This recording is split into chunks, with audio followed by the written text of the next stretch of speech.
dénonciation nous informait de façon beaucoup plus précise de ce que ces malades, ces patients sont consultés au CHR, puis sont redirigés vers cette clinique de la place pour y être opérés, alors que les possibilités d'offrir ce type d'intervention au niveau de l'hôpital sont disponibles.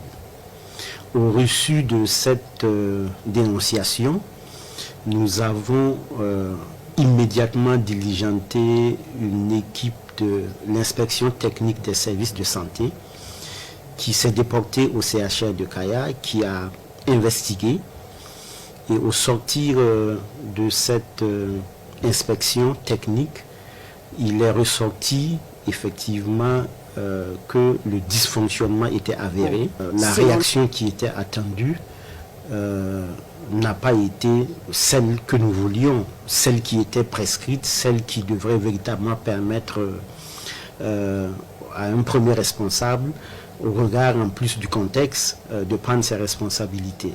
L'administration est restée quelque peu dans une certaine inertie, si fait que le traitement de la question n'a pas été celui qu'il devait être.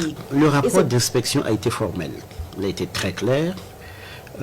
Les soins sont possibles au niveau du CHR de Kaya. On peut y faire des cataractes. Lorsque vous êtes responsable et que vous êtes en face d'une telle situation, vous avez le devoir d'appliquer les textes, d'appliquer la réglementation. Vous pouvez même tout simplement rendre compte à la hiérarchie et demander pourquoi pas tout simplement qu'une équipe de l'inspection technique des services de santé puisse venir sur le terrain. Mais même avant ça, en tant que responsable, vous disposez d'un arsenal de mesures qui peuvent vous permettre véritablement de prendre une décision. Et donc c'est le lieu pour moi, encore une fois, de lancer cet appel aux responsables, aux DG des hôpitaux, pour que chacune et chacun assume ses responsabilités.